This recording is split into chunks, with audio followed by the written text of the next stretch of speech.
In this video, I want to show you a couple of different methods you can use to come up with new ideas. This first part I've shown in another video as well. Here we just map a modulated sine wave to a pitch row.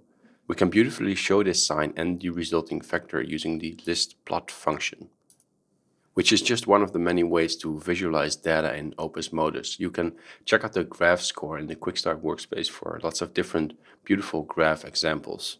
Once we have our vectors, we first use gen_divide to divide our melody into 6 notes per list, after which we use two gen_collect functions.